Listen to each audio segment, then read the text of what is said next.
Menurut gua akhir zaman itu dimulai setelah abad pertama. Berarti kalau sekarang ini kita ini sudah ada di akhir daripada akhir zaman. Penghujung dari akhir zaman ya.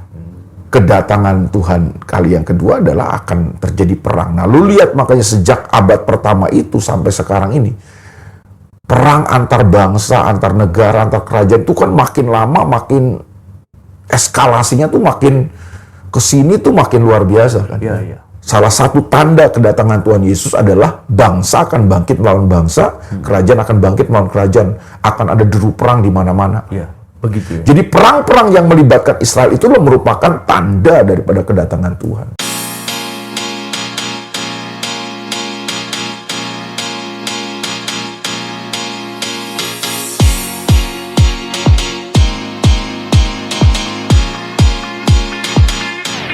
Shalom Bapak Ibu Saudara semua yang dikasihi Tuhan. Jumpa lagi melalui program Garansi, gali kebenaran sejati, membahas yang esensi, bukan yang sensasi. Apa kabar Bapak Ibu Saudara? Saya berharap kita semua tentunya dalam keadaan baik-baik, selalu diberkati Tuhan, sehat jasmani, sehat rohani. Sekalipun mungkin hari ini keadaan kita di sekeliling kita lagi tidak baik-baik saja, tapi saya percaya setiap anak-anak Tuhan selalu disertai Tuhan. Dan hari ini saya masih ditemani oleh seorang hamba Tuhan yang malang melintang di dunia pelayanan, yaitu Kak Elia Makarawung. Apa kabar Kak Elia? Puji Tuhan, sehat, diberkati Tuhan, Bek. Luar biasa. Gimana lu? Lu gimana kabarnya? Baik Kak El. Haleluya. Gua seneng kalau Kak El lagi senyum nih, lebar. Berat, Robert. Haleluya. Puji Tuhan. Nah, hari ini kita akan mengangkat sebuah topik yang menurut gue penting ya, Kak El, yaitu tentang akhir zaman. Ini kalau udah bicara tentang akhir zaman, ada dua kemungkinan nih, Kak. Antara orang yang takut, ya kan? Karena, waduh, kalau gitu akhir zaman Tuhan udah mau datang dong. Atau yang kedua, akhir zaman, yes, ini akhir zaman. Penderitaan gue udah mau, ibaratnya, aduh, kenapa gue menderita? Udah cepetan ya Tuhan datang kan gitu ya. Ada juga yang ketiga, yang belum merit. Waduh, gue belum merit nih, kan udah Tuhan udah mau datang. Akhir zaman. Aduh, itu dia. Nah, jadi gitu Kak. Kalau kita bicara akhir zaman ya, gue ingat sekali tuh yang Yesus kan pernah bilang bahwa salah satu tanda kedatangannya adalah ketika murid-muridnya bertanya tentang guru apa sih sebenarnya tanda kedatanganmu. Terus dari penjelasan Yesus kepada murid-muridnya, bahwa katanya begini, akan ada deru perang. Terus bangsa bangkit melawan bangsa, kerajaan melawan kerajaan. Nah, menariknya adalah sekarang nih kan, kalau kita bicara tentang akhir zaman ya, Kak, itu nggak lepas dari situasi yang manas di Timur Tengah, khususnya Israel dengan negara-negara yang konflik di sana terhadap Palestina dan negara-negara yang ada di sekitar Israel. Nah, itu kalau dari sudut pandang itu bagaimana Kak Elia menjelaskan? Iya, ini pembahasan yang ngeri-ngeri sedap nih tentang akhir zaman ya kan. Gak apa-apa lah ngeri-ngeri sedap. Karena biar endingnya sedap kan gitu. Daripada sedap-sedap ngeri. Iya betul juga sih ya.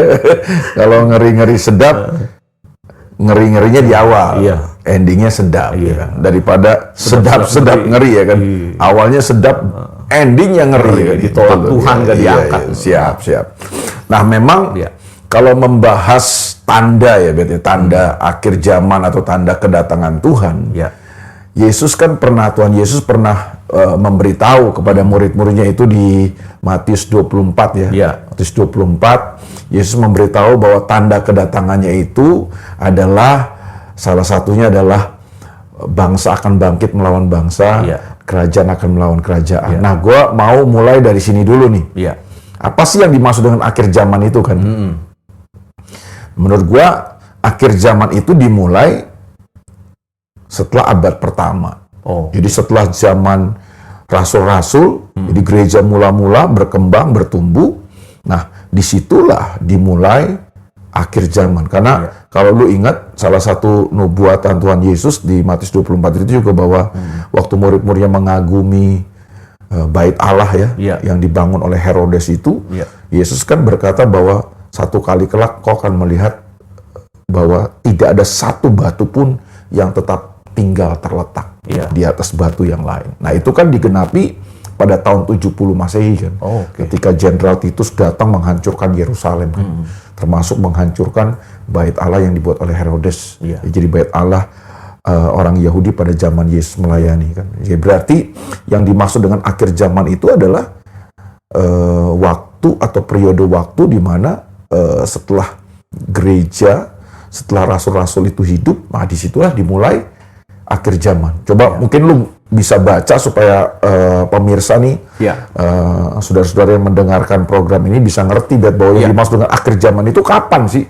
Bukan sekarang aja gitu, sudah dari sejak abad pertama, setelah abad pertama lah. Di Matius 24 ya Tel ya? Nggak, 1 Yohanes pasal 2. 1 Yohanes pasal yang kedua ya. Ayat 18. Ayat yang ke-18. 1 Yohanes pasal yang kedua ayat yang ke-18. Iya, ini kan surat Yohanes ini kan ditulis oleh Rasul Yohanes kan? Ya, ketika dia masih hidup tentunya ya kan. Coba 1 Yohanes pasal 2 ayatnya yang ke-18.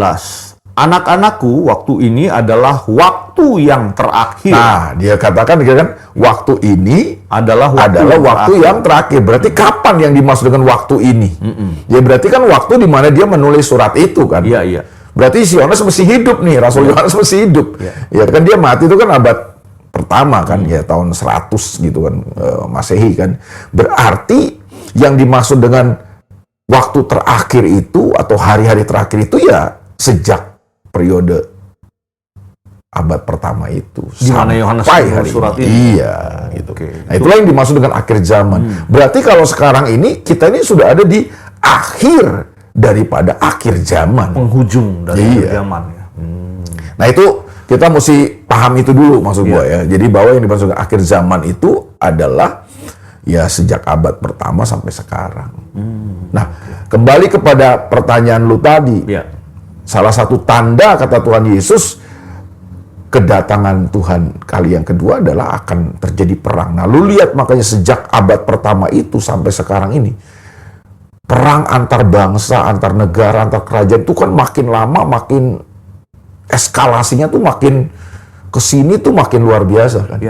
Ya puncaknya mungkin selama ini kita tahu kan ada perang dunia pertama, perang dunia kedua, dan ini kan kemungkinan kata orang banyak orang memprediksi akan terjadi perang dunia ketiga. Kita nggak tahu, bisa memicu perang dunia ketiga.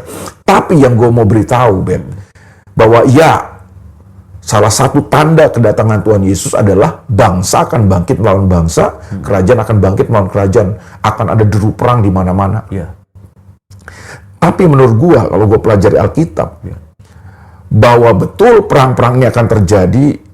Bangsa akan melawan bangsa, negara akan melawan negara, kerajaan akan melawan kerajaan. Tapi semua perang yang dicatat di dalam Alkitab yang merupakan nubuatan yang harus digenapi di akhir zaman ini, itu selalu berkaitan dengan bangsa Israel. Betul, Jadi kesimpulan gua adalah bahwa perang-perang yang terjadi misalnya kayak Rusia melawan Ukraina dan lain sebagainya itu kan, yaitu menggenapi firman Tuhan juga, tapi skalanya mungkin ya masih skala rendah lah.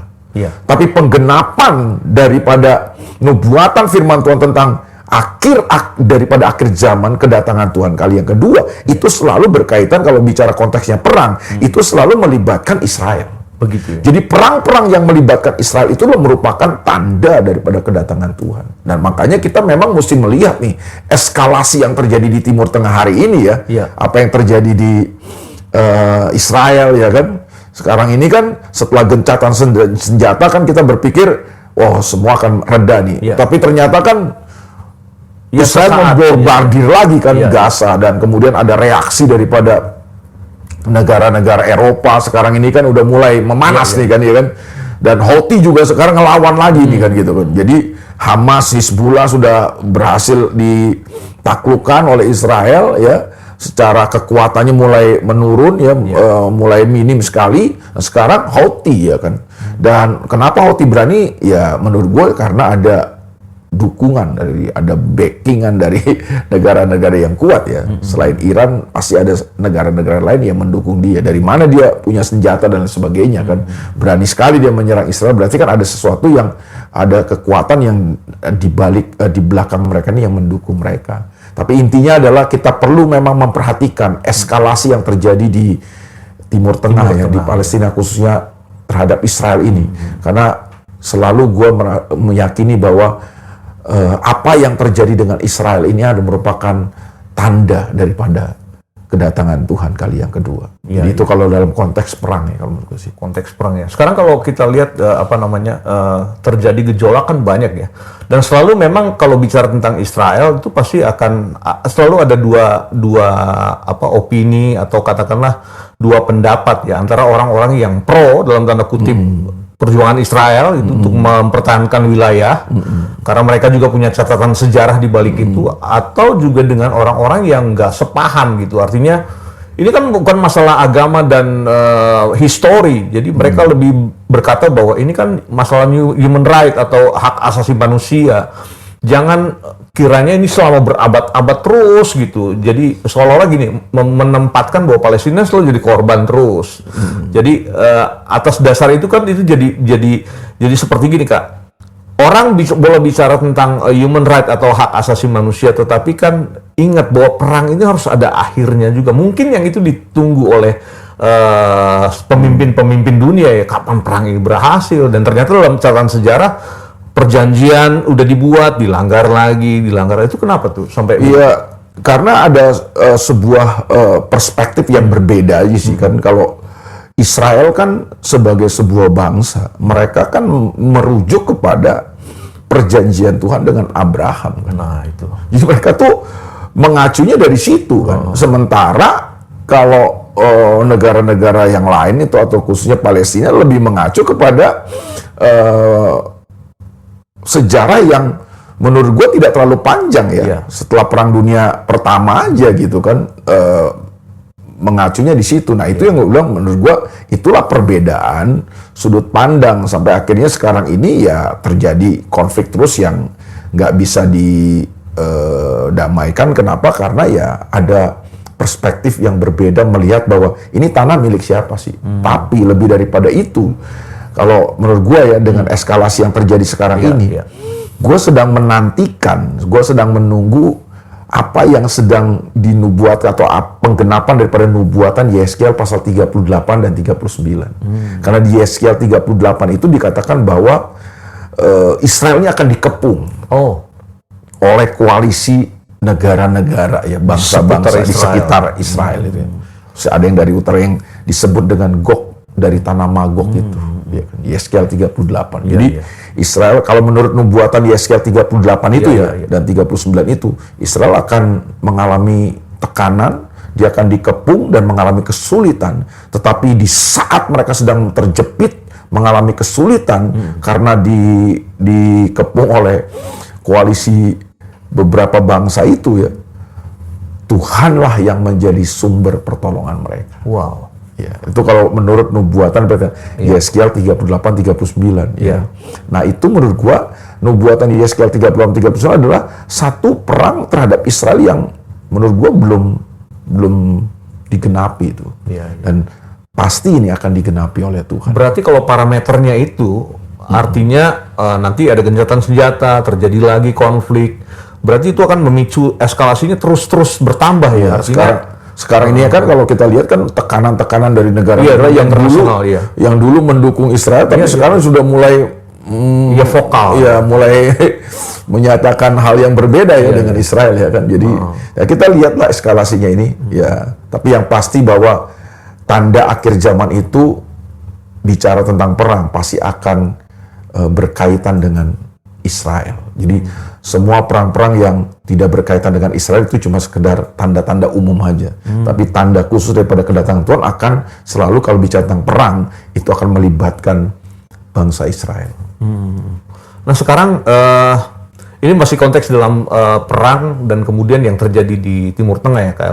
Sebagai orang percaya gimana caranya? Artinya gini, jangan sampai kita juga terjebak dalam pandangan yang keliru. Artinya doa-doa kita jadi salah nih. Kita berdoa buat Israel gitu, atau kita berdoa untuk supaya kedamaian terjadi di dunia ini. Ya nggak ada yang salah sih tentang hal itu. Tapi kan Israel sendiri tuh kalau dalam konteks perang ini kan ada orang Israel yang memang benar-benar sebagai bangsa, tetapi ada juga katakanlah stigma dari masyarakat internasional ya. Bahkan menyatakan bahwa mereka itu sebagai kaum Zionis. Itu bagaimana, Kak Elia? Ya kalau menurut pandangan gue sih ya, Tuhan selalu apa ya, Tuhan selalu setia ya dengan perjanjiannya, dan Israel itu lu mau percaya atau tidak percaya, lu terima apa nggak terima, lu suka atau nggak suka, Israel ini adalah satu bangsa yang punya perjanjian dengan Tuhan. Karena bangsa Israel ini kan adalah keturunan lahiriah daripada Abraham, dan Tuhan pernah mengikatkan diri dengan Abraham dalam sebuah perjanjian. Tuhan dan Abraham dan keturunannya, dan Israel inilah keturunannya Abraham kan. Biar bagaimana Tuhan setia dengan perjanjian itu. Makanya kenapa kita tahu bahwa bangsa Israel menjadi bangsa pilihan Tuhan di perjanjian lama kan. Dan Tuhan punya rencana, Tuhan pasti punya skenario terhadap bangsa ini kan. Makanya dia menjadi satu bangsa kecil tapi menjadi sentral daripada pemberitaan dunia hari ini kan gitu. Kenapa? Karena Tuhan punya urusan lah dengan bangsa ini kan gitu kan. Dan buktinya Yesus juga datang sebagai bangsa Yahudi kan, dari bangsa Yahudi kan. Nah, ini yang kita perlu pahami sebagai orang percaya, bahwa intinya adalah kita harus punya perspektif yang benar menurut gua terhadap Israel ini kan. Bahwa biar bagaimanapun Israel ini adalah bangsa pilihan Tuhan, bangsa yang punya perjanjian dengan Tuhan. Bahwa sekarang ini mereka belum percaya kepada Yesus sebagai Mesias, tapi satu saat kan Tuhan akan memberi kesempatan buat mereka kan. Tuhan punya planning buat mereka. Tuhan punya skenario buat menyelamatkan bangsa ini juga. Meskipun sekarang mereka belum percaya Yesus kan sebagai Mesias kan. Tapi gue percaya bahwa di akhir zaman ini Tuhan akan memberikan anugerah buat Israel, sehingga mereka diberi kesempatan oleh Tuhan untuk menjadi percaya kepada Yesus. Nah, itu sebabnya kita sebagai orang percaya, sebagai umat Tuhan, sebagai Israel rohani katanya, jangan mengutuk Israel. Kita harus memberkati lewat perkataan, karena janji Tuhan kepada Abraham dan keturunannya, siapa yang memberkati akan kuberkati, siapa yang mengutuk akan kukutuk.